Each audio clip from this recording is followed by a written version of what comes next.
What is the meaning of investment? It's a commitment of money into legal activities in order to multiply or to increase the money.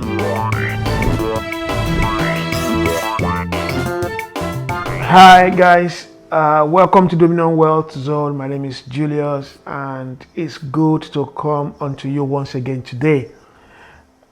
Please, everything I'm going to be sharing on this telecast is not financial advice. Do consult your financial advisors. I'm just sharing with you the things that I do, the things that I've known over the years, the things that have helped me. And also, please do consider to like, to share, and to hit the notification button so that anytime I release any video, you can be notified and you can have the benefit of it. Without much ado, let's go on. Today, I'll be talking on 7 keys to successful investing. 7 keys to successful investing. The first thing we need to look at today are what is the meaning of investment. What is the meaning of investment? If investment is the commitment of money into legal activities in order to multiply or to increase the money. I repeat myself again, is a commitment of money into legal activities in order to multiply or to increase the money.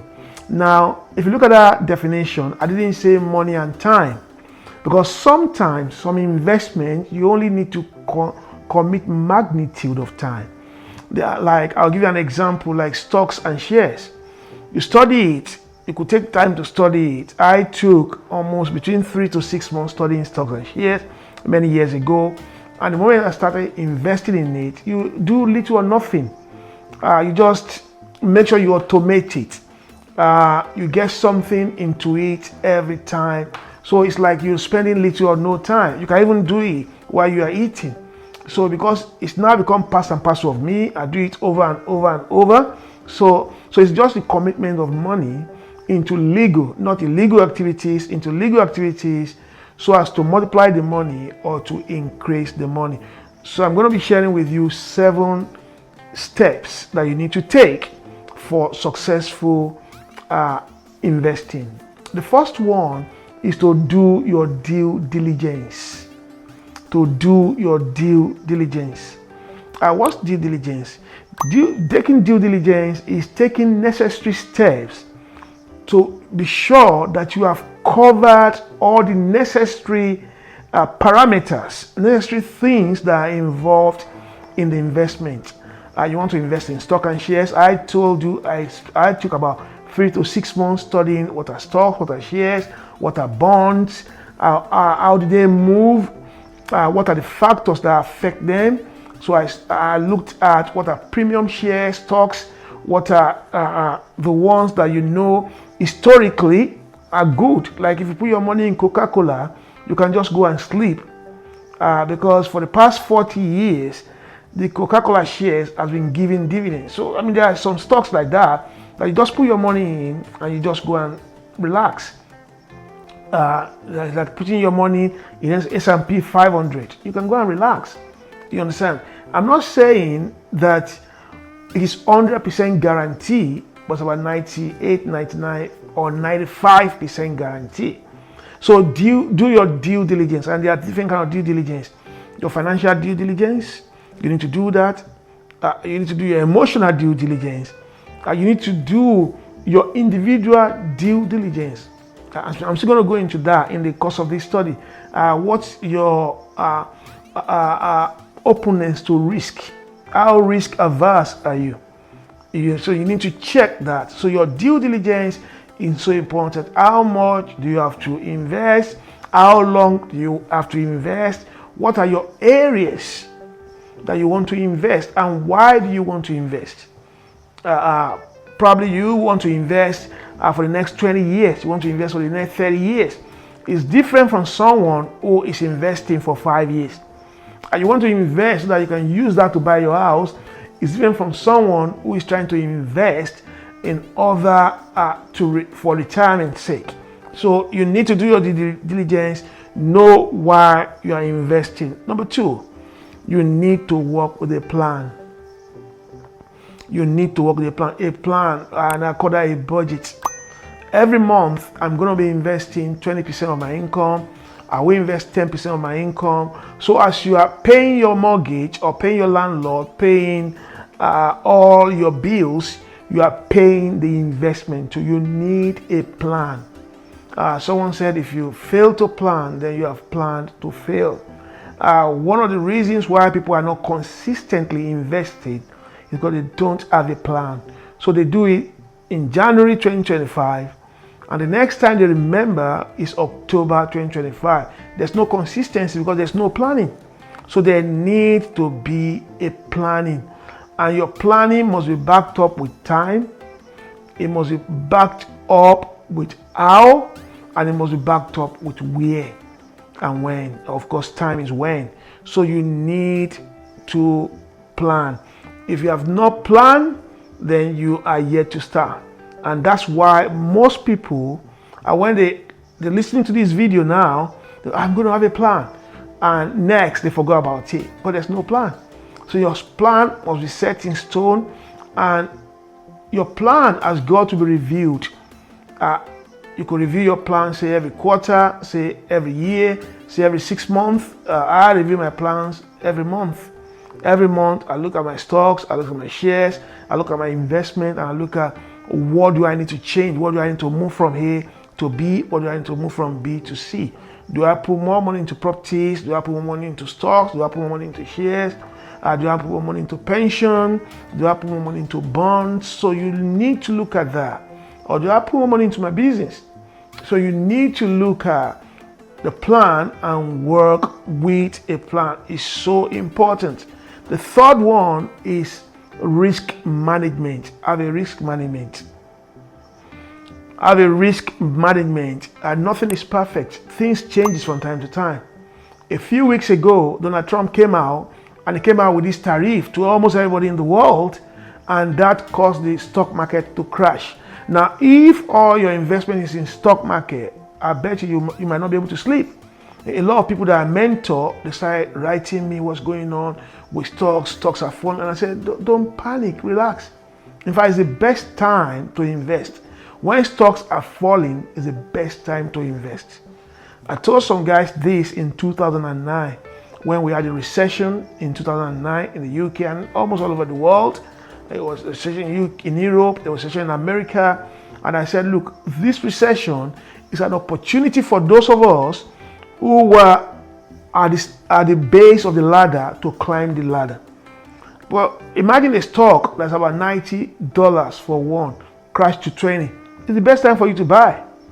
That's why you should not be emotional. You should have a risk management plan. Don't be in a haste. One thing about stocks and shares is that you don't lose until you sell, especially when you're on the losing point. You don't lose until you sell. Have a risk management plan. Don't panic. Take your time. Remember, if you forget everything about today, don't forget this. Investment is a marathon, it's not a sprint. A sprint is 100 meters, 200 meters, but a marathon is 5,000, 10,000 meters. So when it's not working in the short time, relax, it's going to work.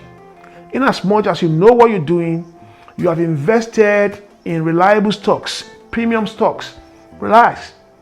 Your investment is in bonds, in a stable economy, relax. Your investment is in things that have been proven for the past 10, 20, 30 years, relax. So have a risk management plan. This is very important and this is very crucial. Number 4, risk and return. Risk and return, they go hand in hand. The higher the risk, the greater the return. The lower the risk, the lesser the return. I'll give you an example. If you invest in stocks and shares, it has a higher reward, but it has a higher risk. Anything will happen. However, if you invest in bonds, especially government bond, it has a lower return, but it has a lower risk. So you need to know what you're getting into. So risk and return, they work hand in hand. So if you want higher return, then you should be prepared to take high risks. And if you want a lower return, you need to take a lower risk. It's like flying on an airplane or driving in a car. I live in Yorkshire. If you want to go to Yorkshire, London from Yorkshire, and you're driving, you need to drive about 3 hours. It depends on the area of London you're going. Some areas will take about 4 hours. But if you go in your own aircraft or helicopter, in 45 minutes you get into London. However, the aircraft, if there's any accident, there's a tendency that you will not survive. But if you go on a car, there's any accident, there's a tendency you may survive.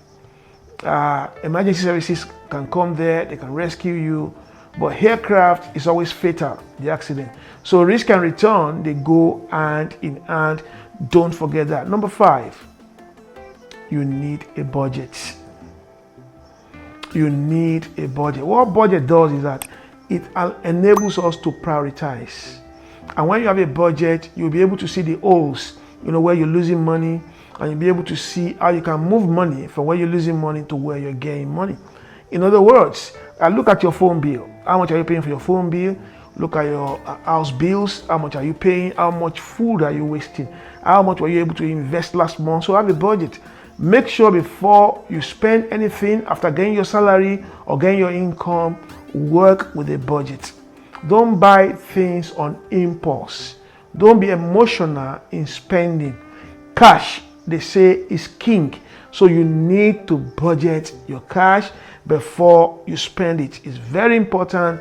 It's very fundamental. It's one of the best keys to successful investing, having a budget. Number 6, be patient.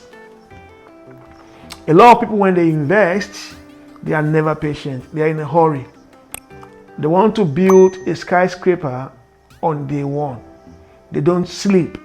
They think about, I can see that money dropping, my money is going down. No, relax, be patient.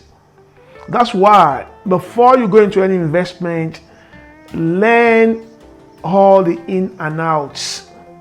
Learn the failure, learn the downside. I'm very, very objective when I'm studying any investment. I was in a business meeting today and I was asking a lot of questions. I like to be conservative when I'm talking about investment. When I'm thinking about investment, before I invest my money in anything, I'm very conservative. In other words, I look at the worst case scenario. What about if everything falls down? What's going to happen? You understand? So I'm very patient. Even when it seems it's not working, I'm very patient because I know I've studied this. I've looked at this downside. I've looked at what's going to happen if things are not working. So you need to be patient. Then finally, have a margin of safety. Don't invest everything that you have. Have something for emergency. Have a margin of safety. Have something that you put aside. I call that a personal insurance. I'm not talking about insurance, but something that you put aside. If everything goes down, if I can't pay my bills, if my investment does not yield in the next 2 years, you should have something by the side that you can dip your hand into and you can use immediately. So have a margin of safety. And one of the things that affect a lot of people in investment, that they invest all that they have. No, don't put all your eggs in one basket. So as you are investing, have something that you put aside, that in case something goes wrong and I need something quickly, I'm going to go into this. So make sure your margin of safety is there and nothing touches it. If you take these 7 steps in investment, in anything, these are generic steps. You can use it. You're starting a business, you are running a business, you want to upskill or improve on your business. You can use these 7 steps, and I believe they will help you. They've helped me.